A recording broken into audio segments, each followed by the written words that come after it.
Good afternoon, Democrats. I hope that you're having a great day. Today is Friday, the 29th day of October, and it's time for the Chair's Daily Live. As you can see, I'm filling in for our chair today. She is traveling and thankfully getting to spend a little bit of time with her family. That's much needed. So I'm grateful that she took advantage of that. And I'm grateful to spend a little bit of time with you. It's not something I get to do nearly often enough. So I wanted to, first of all, express my thanks to you for being with us today. And there's some things I want to share with you, and not necessarily in the order that I just gave to our producer. Um, I'll tell you, it's been quite a week. One of the things that I want to begin with is talking about our need for amplifying the message of the Oklahoma Democratic Party and our candidates. Let me tell you the reason why this comes up today. I had two calls today about a candidate who, these were two people from different parts of the state, both Democrats, who were asking about someone running for a particular office. What was interesting is both of the people that they thought were Democrats are actually Republicans. And I looked at some of their ads, and it was very interesting for me to see that in a number of cases, Republicans who have declared candidacy for different roles throughout the state are making it less prominent that they are actually Republicans. And it's very interesting to me that they are seeing what has happened at both the national level and with our state leadership, and they're distancing themselves. That's not to be confused, though, with them actually being Democrats. So they're not going to ride on our coattails. So therefore, it is so important that we all take the opportunity to amplify the messaging of both the Oklahoma Democratic Party and our candidates. Now, I know that that's not something that all of us can do all day long or even every day. We've got one viewer who said that she's not been well enough to amplify the messages lately, but she is beginning to feel better, and I'm grateful for that. And that means that all of us have a chance that when we are able to share the information, share the things that matter. As you know, Democrats believe that all of us are entitled to good quality, affordable health care. We believe in good education for our children, our grandchildren, and I have no children, but I have a vested interest in making sure that today's kids are being well educated, because these are the people who will be taking care of me in my old age as doctors or social workers or mechanics or plumbers. And so I want them all to have the best education that they can have. And certainly, we are all committed to economic opportunities for all of us. And that doesn't mean the wealthiest among us. It doesn't mean just Republicans. It means all of us. And it's so important that we know specifically what we believe in and that we share that with our friends and our families. One man called today, he had just moved about 3 months ago had a home built into a community, and he found out once he got there that all of his neighbors are Trumpers, and he said that he was a little afraid to speak to them because he sees the Trump flags in their yard. But thankfully, he is changing his registration from independent to Democrat today, because he said, I have to help make a difference. And that's something that I want all of us just to take to heart. Every day, Alicia comes to you and she talks about ways that we can be involved. All of us have a stake in our party. The party doesn't belong to our elected officers or to the staff. Our party belongs to every Democrat in the state of Oklahoma. And so it's important that we all pick up where we can and do the lifting that we're capable of. The heavy lifting or the lighter lifting, because it's all important and it will help move us all closer to what we want to accomplish. So it's really important, I think, for all of us to do our best work. And I appreciate so much all of you for the work that you do, and I know that someone told me yesterday, well, I'm not a monthly giver. What she was talking about was not financially, but this individual has my heart. She is such an incredibly dedicated volunteer. She believes in the party, believes in what we're doing, and spends so much time volunteering for both the state and the Oklahoma County Democratic Party. And I would say her name, but I know that she would be embarrassed. And so I will tell her again in person when I see her next week.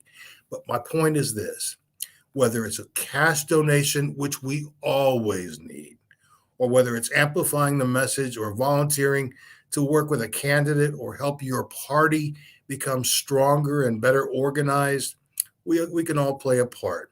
And I promise you, the rewards of working together with folks who believe like you and I do is immeasurable, and it allows us to lay our heads down at night knowing that we've done the best that we can do. So I want to move now to some things to look forward to. I'm not going to give you firm dates because in many cases we're still planning these events, but I did want to let you know about some fun things that we have coming up in next month and moving us through into next year. In December, we are going to be having two holiday parties. One is in Tulsa and one is in Oklahoma City. This is called the Karaoke Cup.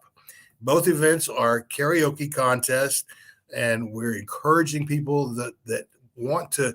If you've never done karaoke before, that's fine. If you're a karaoke champ, that's great too. But we'll take the top finalists from Tulsa and the top finalists from Oklahoma City, and then after the first of the year, we will have an event for the finals, and whoever wins a great golden trophy, so that they can show the world that they have won the Oklahoma Karaoke Cup. So that's something to be looking forward to. We are planning a major event in Tulsa in February, which you'll hear much more about next month, but it's honoring three people who are worthy of our honor, worthy of our praise, frankly, for all that they have done to help people in our party to win, to help people in our party to form good, solid foundations. So that's going to be something exciting. And then in April, and this date is firm, April 23rd, we will be holding our Campaign Academy 2022. Now, this isn't more than just a day of training for candidates and volunteers and professionals. It's a time for volunteers to meet with candidates and for candidates to meet with professionals. So in addition to the training, there will be lots of social interaction. We're planning a panel discussion at lunchtime dealing with diversity. And then that evening, we will have a very special guest that we're firming up now, who will be talking about us and celebrating our inclusive and diverse Democratic Party in our state. So that's just a little bit of what to look forward to in the next few months. And I can tell you that we are eager to provide more opportunities for more people to become involved with the party. And so while some of our events are high ticket because we simply have to raise big money to keep doing what we're doing every day, some are much, much lower and some are virtually free. So that way there are plenty of ways for us to come together. And if you can sign up for a recurring donation every month, that's wonderful. If you can participate in an event, that's a great thing too. So again, be looking out. If you don't yet receive our newsletter, please, by all means, sign up for it. You'll get a newsletter every 2 weeks, as well as important talking points that are delivered every 2 weeks. These are things that you can point to right away, specific truths. These are facts that you can share. And all you have to do is just go to okdemocrats.org, and right there from the homepage, you can sign up for our newsletter, and I encourage you to do that. So finally, I'm gonna take things. I'm sorry if I wasn't clear. You can sign up for that newsletter at okdemocrats.org. And there was a question about the Hamilton report. And yes, I'm going to take a moment to promote that, because on Monday evening, November 1st, um, the second season of the Hamilton Report begins with a very timely, important topic. My guest will be uh, Jimmy Lawson, who is an announced candidate for Oklahoma City mayor, but he will be coming on to talk about justice for Julius Jones. Julius has a hearing on Monday.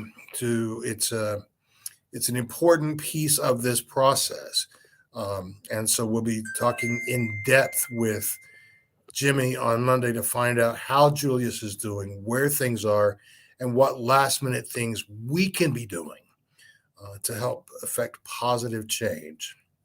I want to share something with you about our governor. First, let me read a statement to you.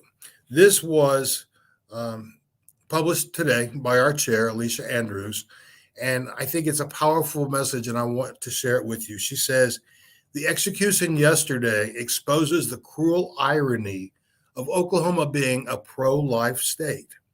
The swiftness in which the state was ready to execute Mr. Grant, and to do so in a manner that was clearly inhumane, shows the world that Oklahoma Republicans clearly speak out of both sides of their mouths. Sadly, this showcases Oklahoma at its worst. We've received a number of calls from people out of state who are outraged at the vengeance is mine attitude of Republican elected officials. The only way our state can progress is by reimagining the way we treat our people." That's a powerful statement from a true leader. About the same time that statement was released, the current governor of Oklahoma posted on social media a Bible passage about how God is our strength and our refuge in times of trouble. He was garnering support for a deputy sheriff that was shot today, attempted murder, in fact. And that's a horrible thing. And I appreciate everyone's concern for this deputy and the manhunt that evidently is now underway. But to be offering those kinds of platitudes to a deputy sheriff that in 24 hours before you allowed the execution of a man, there is such a disjointed message there. And I'm so sorry that Oklahomans have had to deal with this kind of so-called fake leadership. He has been so involved around the state, spending state money for photo ops. The last month or so, it's been nothing but him and photo opportunities to showcase what a great place Oklahoma is. Well, Mr. Governor, under your leadership, it has not been a great place. But we have hope. We have two candidates right now who are running as Democrats to make Oklahoma the kind of place that you and I know it can be. So, as discouraging as it may be sometimes, I encourage all of us to remain hopeful, because I have hope that we are on the verge of something wonderful, something exciting that will truly move us where we need to be. We have an opportunity for leadership in our state that will transform the way our families live, the way our children are educated, the way that we treat our elderly, and the opportunities for our young people and our older folks as well. If we look at the wonderful, groundbreaking framework of the Biden plan, and you've been following, like I have, the sausage making in this process, the give and take. But I can assure you that what we will see from that will be transformative in the lives of Americans. And we deserve the same kind of leadership in Oklahoma. With your help, continuing to amplify messages, we will make that happen. Friends, it's always a real pleasure for me to get to spend some time with you during the week, and this has been no exception. I'm grateful for the opportunity. I do hope that you will tune in on Monday at 4:15 when Alicia returns to her position on this very broadcast to bring you news of next week. And don't forget to mark your calendars. One thing I didn't mention is that the Hamilton Report has a new time this season, still on Monday evenings, but we've moved it from 7 to 6:30. So the beginning of the broadcast is at 6:30. That way, if you have a regular show that you watch on television on Monday evening, you can still make that and spend a little time with us as well. I hope that you have an absolutely wonderful, safe, and happy Halloween. I hope that you and your families get to do something fun and just celebrate being together and believing in the hope that soon things will be right in Oklahoma as long as we all continue to work together. Have a great weekend. Alicia will see you at 4:15 on Monday, and I hope to see you at 6:30 Monday night. Have a great weekend. Thanks for joining us. Bye-bye.